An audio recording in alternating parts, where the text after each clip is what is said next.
بسم الله الحمد لله والصلاة والسلام على رسول الله ومن تبعه ووالاه وبعد.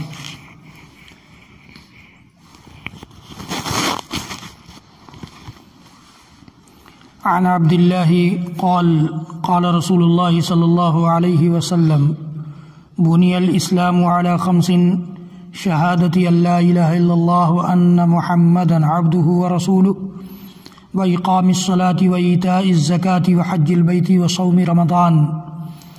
اسلام کے ارکان اور اسلام کے ستونوں اور اسلام کے بیس کیا کیا ہیں، ان کے سلسلے میں حدیثوں کا سلسلہ چل رہا ہے. امام مسلم رحمۃ اللہ علیہ کی صحیح کی 21ویں نمبر کی حدیث ہے. یہ بھی عبداللہ بن عمر رضی اللہ تعالیٰ عنہما سے مروی ہے. کہتے ہیں کہ اللہ کے رسول صلی اللہ علیہ وسلم نے ارشاد فرمایا کہ اسلام کی بنیاد 5 چیزوں پر رکھی گئی ہے. نمبر 1: شہادتی اللہ الہ الا اللہ وان محمدا عبدہ ورسولہ. اللہ تنہا معبود ہے، اس کے علاوہ کوئی سچا معبود نہیں ہے. اس کائنات میں کوئی اس لائق نہیں ہے کہ اس کی عبادت کی جائے. اس بات کی گواہی دی جائے اور اس بات کی بھی گواہی دی جائے کہ محمد صلی اللہ علیہ وسلم اللہ کے بندے اور اللہ کے رسول ہیں. یہی توحید کا کلمہ ہے اور یہی رسالت کا کلمہ ہے. اسی کلمے کے ذریعے ہم اور آپ اسلام میں داخل ہوتے ہیں، اور اس کلمہ کے اعتراف کیے بغیر کوئی عبادت قبول نہیں ہوا کرتی ہے. یہ اللہ تعالیٰ کا قاعدہ ہے، شریعت اسلامیہ کا قاعدہ ہے. تو یہ پہلی چیز ہے، پہلی بنیاد ہے اسلام کی. اس کے بعد پھر وَإِقَامِ الصَّلَاةِ، نماز قائم کی جائے، وَإِيتَاءِ الزَّكَاةِ، زکوٰۃ ادا کی جائے، وَحَجِّ الْبَيْتِ، بیت اللہ کا حج کیا جائے، وَصَوْمِ رمضان، اور رمضان کے روزے رکھے جائیں. یہ 5 بنیادیں ہیں. اللہ کے رسول صلی اللہ علیہ وسلم نے اس حدیث میں بھی ارشاد فرمائی. اس سے پہلے کی حدیثوں میں بھی آپ نے یہی سنا ہے کہ توحید اور نماز قائم کرنا، زکوٰۃ کی ادائیگی کرنا، رمضان کے روزے رکھنا اور خانہ کعبہ کا حج کرنا. اس باب کی آخری حدیث ہے جو 22 نمبر کی حدیث ہے. یہ بھی عبداللہ بن عمر رضی اللہ تعالیٰ عنہ سے مروی ہے. طاووس نام کے ایک تابعی ہیں جو شاگرد تھے عبداللہ بن عمر کے. وہ کہتے ہیں کہ ایک شخص نے عبداللہ بن عمر سے پوچھا کہ الا تغزو، آپ جنگ میں شریک نہیں ہوتے، جہاد میں نہیں جاتے ہیں؟ جہاد ایک مقدس عبادت ہے جس کو آج کے مسلمانوں نے برباد کر دیا ہے، بدنام کر دیا ہے. کسی مارکیٹ میں، سپر مارکیٹ میں جا کر بم بلاسٹ کر دیتے ہیں اور کہتے ہیں کہ جہاد ہے. عوامی جگہ پر جا کر کے بم بلاسٹ کر دیتے ہیں، فائرنگ کر دیتے ہیں، کہتے ہیں جہاد ہے. اور بچوں، عورتوں یا دوسروں کی عبادت گاہوں پر جا کر حملہ کر دیتے ہیں دوسرے مذہب کے، جبکہ اللہ کے رسول نے کہا ہے کہ جہاد میں بھی اگر ایسا موقع آئے تو ان کو نہیں چھیڑنا ہے، ان کی عبادت گاہوں پر حملہ نہیں کرنا، ان کے عبادت کرنے والوں کو نہیں ٹوکنا ہے. اور آج کی تاریخ میں کیا ہے، اسی کا نام جہاد رکھ دیا گیا ہے. تو جہاد ایک مقدس عبادت ہے جو اللہ تعالیٰ کو بہت پسند ہے، اتنا پسند ہے. اور جہاد کرنے والوں کے لیے اللہ تعالیٰ نے اتنی نعمتیں رکھی ہیں کہ اللہ کے رسول صلی اللہ علیہ وسلم خود کہتے ہیں کہ میری دلی خواہش ہے کہ میں اللہ کے راستے میں قتل کر دیا جاؤں، پھر میں زندہ کیا جاؤں، پھر قتل کر دیا جاؤں، پھر زندہ کیا جاؤں، پھر قتل کر دیا جاؤں. 3 بار اللہ کے رسول صلی اللہ علیہ وسلم نے دہرایا.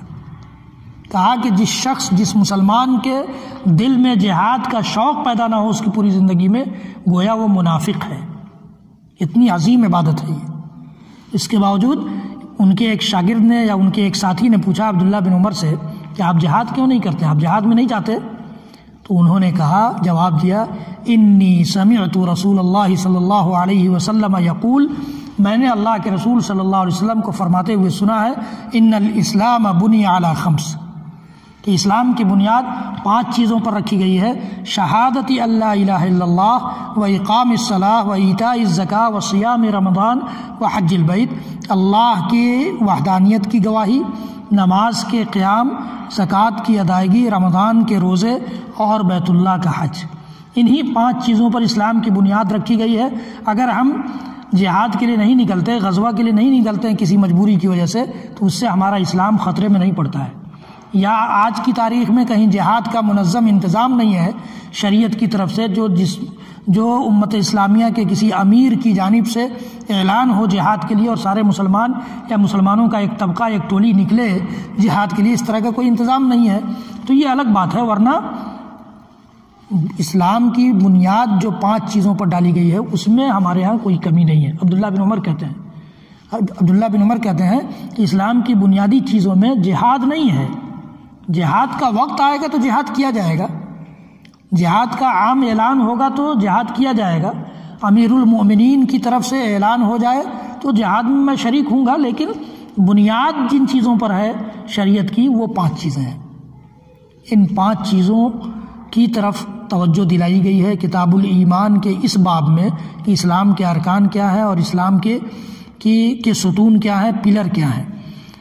ان کی طرف ہمیں اور آپ کو توجہ دینا چاہیے، اپنے سماج، اپنے معاشرے میں بھی، اپنے گھر میں بھی، اپنے خاندان میں بھی، اپنے آس پاس کے لوگوں میں بھی، آس پڑوس میں بھی اس کی تبلیغ کرنا چاہیے کہ توحید ہماری مضبوط ہو جائے، نماز کے ہم پابند ہو جائیں، زکوٰۃ اگر ہمارا مال زکوٰۃ کے مقدار تک پہنچ جاتا ہے، نصاب تک پہنچ جاتا ہے تو سال میں ایک بار زکوٰۃ کے بھی ہم پابند بن جائیں، اور اسی طرح سے رمضان کا مہینہ جب آئے اور اللہ تعالیٰ نے ہمیں جسمانی صلاحیت دی ہے تو روزے بھی رکھے جائیں، اور اللہ تعالیٰ نے مالی اور جسمانی دونوں اعتبار سے ہمیں اس لائق بنایا ہے کہ ہم اللہ کے گھر کا طواف کر سکیں اور حج کر سکیں، تو اس کا بھی پرچار و پرشار ہونا چاہیے۔ حج کے بارے میں ابھی چونکہ چل رہا ہے، اس کا آن لائن فارم بھرا رہا ہے اور بار بار اس کے ڈیٹ میں ایکسٹینڈ کیا جا رہا ہے، اس کو بڑھایا جا رہا ہے۔ اس کا مطلب یہ ہے کہ کوٹا پورا نہیں ہوا ہے، کوٹا پورا نہیں، اس کی طرف سے بھی لوگوں کی توجہ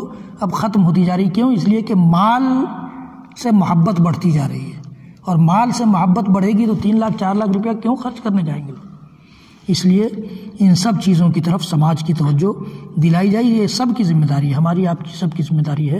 یہاں سے درس ہو، خطبہ ہو، یہ ٹھیک ہے، اور ہماری آپ کی جس سے ملاقات ہو وہاں تک بھی یہ بات پہنچے کہ آج میں نے حدیث یہ سنی ہے، آپ بھی سن لیجئے، 5 منٹ کا وقت ہے، 2 منٹ میں یہ حدیث جو ہم نے سنی ہے وہ سن کر جائیے، کیا اہمیت ہے۔